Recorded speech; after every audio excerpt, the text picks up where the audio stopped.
തലമുറകൾ ഊർജ്ജസ്വലരായി നിന്നുകൊണ്ട് അവരുടെ പ്രസ്ഥാനങ്ങളെ വിജയിപ്പിക്കുവാൻ, അതിൻ്റെ പ്രവർത്തനങ്ങൾക്ക് ശക്തി പകരുവാൻ ആഗ്രഹിച്ചുകൊണ്ട് ഉത്സാഹത്തോടെ ഓരോ സംഘടനകളിലും നമുക്ക് കാണുവാൻ കഴിയുന്നുണ്ട്. എല്ലാ സംഘടനകൾക്കും ഈ യുവജന സംഘടനകളുണ്ട്. നാം നോക്കുന്ന നമ്മുടെ പ്രസ്ഥാനത്തിനും യുവജന സംഘടനയുണ്ട്. നമ്മുടെ യുവജന സംഘടനയുടെ പേര് PYPA എന്നാണ് നമുക്കെല്ലാവർക്കും അറിയാം.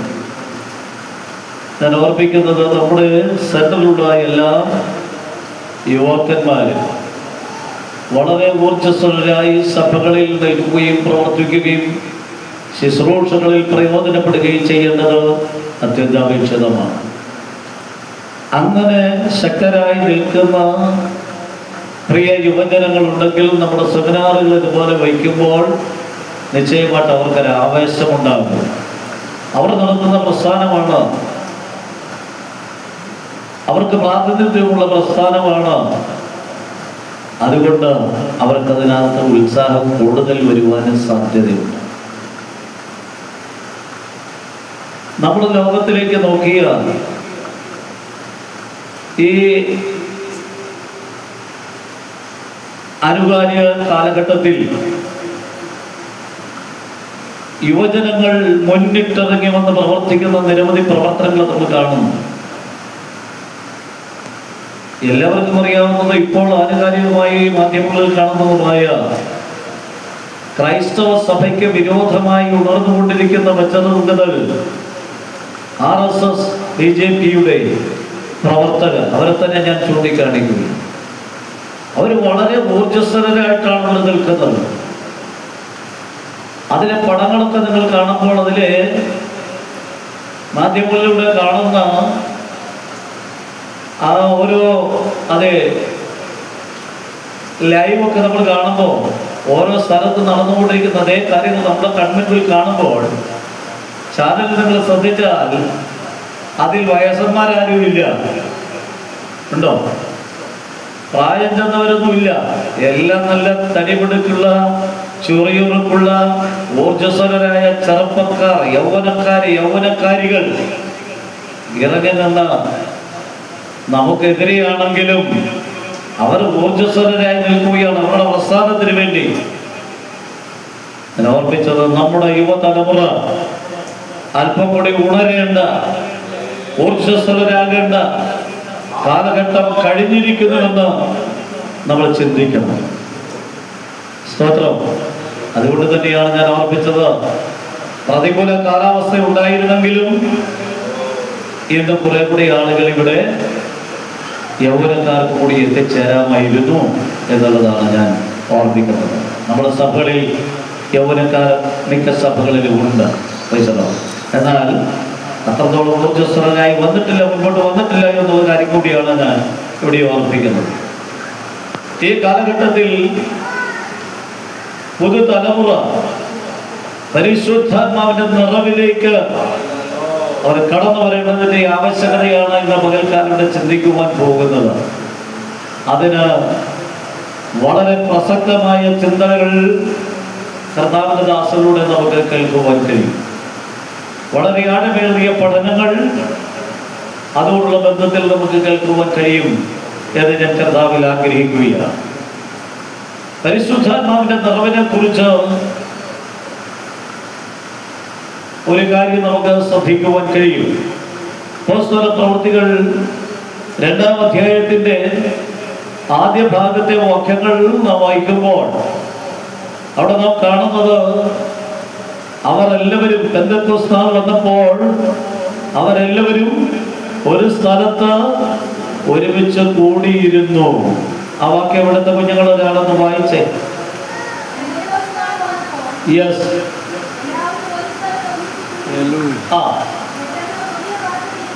പെട്ടെന്ന് കൊടിയ കാറ്റടിക്കുന്നത് പോലെ ഒരു മുഴക്കമുണ്ടായി.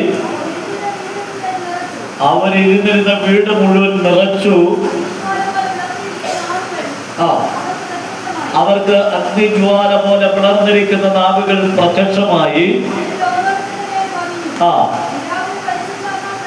എല്ലാവരും എന്ത് ചെയ്തു? പരിശുദ്ധാത്മാവ് നിറഞ്ഞവരായി.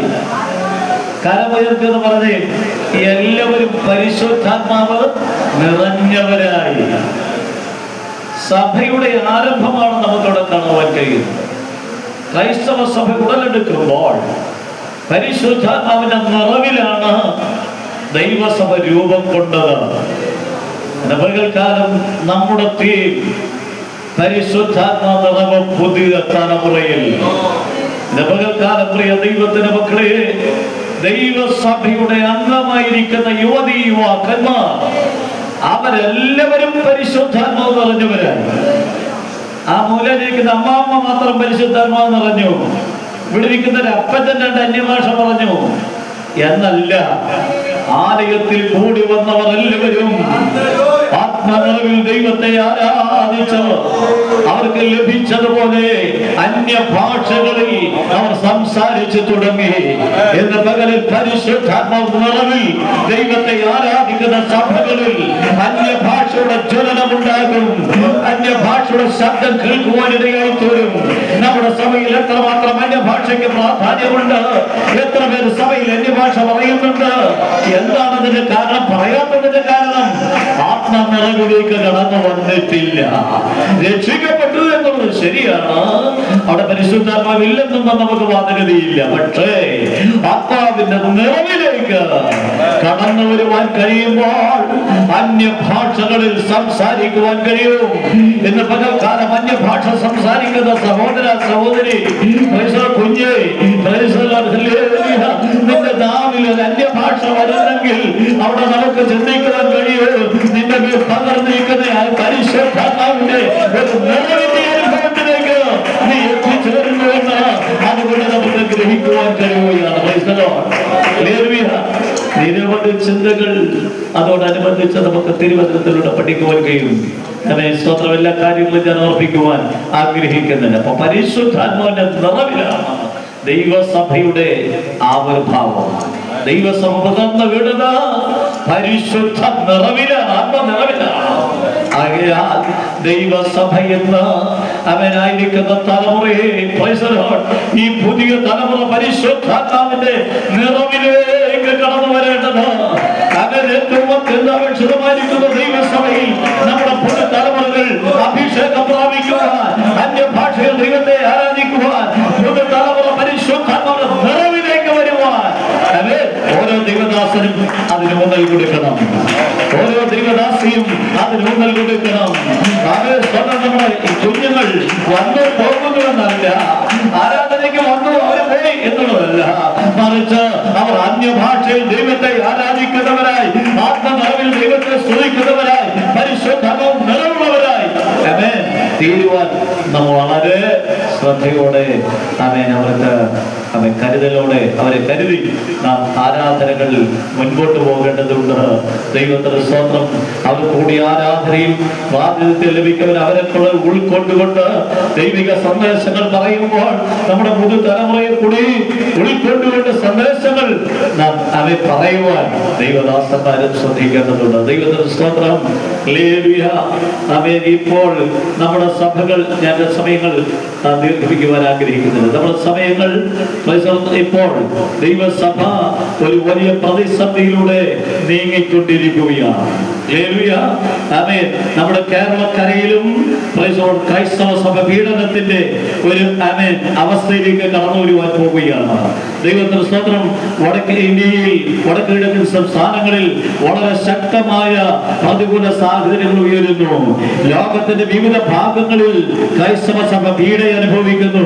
അനേക രാജ്യങ്ങൾ, ഇറാഖ്, പാകിസ്ഥാൻ, ഇങ്ങനെയുള്ള രാജ്യങ്ങളിൽ നിന്ന് കൂട്ടം കൂട്ടമായി ആളുകൾ പലായനം ചെയ്യുകയാണ്, രാജ്യം വിട്ടുപോകുകയാണ്. ക്രൈസ്തവർക്ക് നിലനിൽക്കുവാൻ കഴിയാത്ത പീഡകൾ അവിടെ വന്നുകൊണ്ടിരിക്കുകയാണ്. ആഫ്രിക്കൻ രാജ്യങ്ങളിൽ പലയിടത്തും നിങ്ങൾ കാണുന്നുണ്ടായിരിക്കും മാധ്യമങ്ങളിൽ. ജീവനോടെ ക്രൈസ്തവരെ കുഴിച്ചു മൂടുന്നു, അവിടെ വീടുകൾ കത്തിക്കുന്നു, പള്ളികൾ കത്തിക്കുന്നു. ഇങ്ങനെയുള്ള ക്രൈസ്തവ പീഡകൾ ലോകത്തിന്റെ വിവിധ ഭാഗങ്ങളിൽ നടന്നുകൊണ്ടിരിക്കുമ്പോൾ ദൈവത്തിന്റെ പൈതലേ, ഇതിന് നടുവിൽ പിടിച്ചു നിൽക്കുവാൻ അവരെ കഴിയണമെങ്കിൽ വെറുതെ ആർക്കും കഴിയുകയില്ല. ആത്മാവ് നിറഞ്ഞവർക്ക് കഴിയുകയുള്ളൂ. പ്രതികൂലങ്ങളെ അവരെ തരണം ചെയ്യുവാൻ ദൈവത്തിന്റെ പരിശുദ്ധാത്മാവിൽ നിറമുള്ള ദൈവപൈതൽ എന്ത് വന്നാലും ദർശനമുള്ള ദൈവമക്കൾ പ്രതികൂലങ്ങളെ താണ്ടി അത് മുൻപോട്ട് പോകുവാനിടയായി തീരും. ഞാനൊരു കാര്യം കൂടി പറഞ്ഞ് അവസാനിപ്പിക്കാം. ദൈവത്തിന്റെ സ്തോത്രം. അപ്പോസ്തല പ്രവർത്തികൾ 7-ാം അധ്യായത്തിൽ നാം വായിക്കുമ്പോൾ സ്തോത്രം അതിന്റെ ആദ്യ ഭാഗത്ത് നാം കാണുമ്പോൾ ദൈവത്തിന്റെ സ്തോത്രം ദൈവദാസന്മാരെ സഭയിലെ ശുശ്രൂഷകൾക്ക് വേണ്ടി തിരഞ്ഞെടുക്കുന്നതായിട്ട് നമുക്ക് കാണുവാൻ കഴിയുന്നുണ്ട്. ദൈവദാസന്മാർ പറഞ്ഞു, ഞങ്ങൾ വചന ശുശ്രൂഷയിലും പ്രാർത്ഥനയിലും കുത്തിരിക്കും. എന്നാൽ മേശയിൽ ശുശ്രൂഷ ചെയ്യുവാൻ നിങ്ങൾ തിരഞ്ഞെടുക്കണം. നിങ്ങളെ തിരഞ്ഞെടുക്കുവാൻ പറഞ്ഞപ്പോൾ അവിടെ പറഞ്ഞിരിക്കുന്നത്, ഞാനും പരിശുദ്ധാത്മാവും നിറഞ്ഞവരെ നിങ്ങൾ തിരഞ്ഞെടുക്കണം എന്ന് പകൽക്കാലം ആരെയെങ്കിലും സ്വന്തം സഭയിൽ ഏതൊരു കാര്യത്തിന് നിയോഗിക്കുകയല്ല, തിരഞ്ഞെടുക്കുകയല്ല വേണ്ടത്. ആത്മനിറവുള്ളവര് ദൈവസഭയിൽ കാര്യങ്ങൾ ചുമതലപ്പെടുത്തുവാൻ, ഉത്തരവാദിത്തപ്പെടുത്തുവാൻ ആത്മനിറവുള്ള എത്ര പേരുണ്ട് നമ്മുടെ സഭയിൽ? പരിശുദ്ധാത്മാവിന്റെ നിറവുള്ളവർ എത്ര പേരുണ്ട് നമ്മുടെ സഭയിൽ? നമ്മുടെ സഭയിൽ ആത്മനിറവുള്ളവർ വർദ്ധിക്കട്ടെ, പരിശുദ്ധാത്മാവിന്റെ നിയോഗമുള്ളവരുണ്ടാകട്ടെ. സ്തോത്രം. ഈ തലമുറയിൽ പരിശുദ്ധാത്മാവിന്റെ നിറവിന്, ഈ പുതുതലമുറയിൽ പരിശുദ്ധാത്മാവിന്റെ നിറവിനുള്ള പ്രാധാന്യം നോക്കൂ. അതേ അധ്യായത്തിൽ ദൈവത്തിന്റെ ദാസനായ സ്തെഫാനോസിനെ അതേ പിടിക്കുവാനിടയായി. കുറ്റാരോപണങ്ങൾ നടത്തി സ്തെഫാനോസിനെ 7-ാം അധ്യായത്തിന്റെ 55-ാമത്തെ വാക്യം ഒരാളെന്ന് വായിച്ചേ. 7:55 വേഗം വായിച്ചു.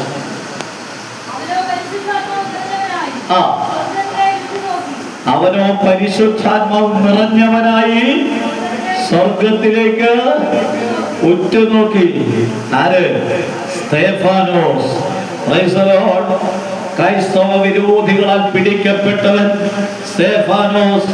അവര് ചുറ്റിലും നിന്നു, അവനെ നടുവിൽ നിർത്തി അവനെ കല്ലെറിയുമ്പോൾ മുഴങ്കാലിൽ നിൽക്കുന്ന സ്തെഫാനോസ് പരിശുദ്ധാത്മാവ് നിറഞ്ഞവനായി ദൈവത്തിന് സ്തോത്രം ചെയ്യട്ടെ.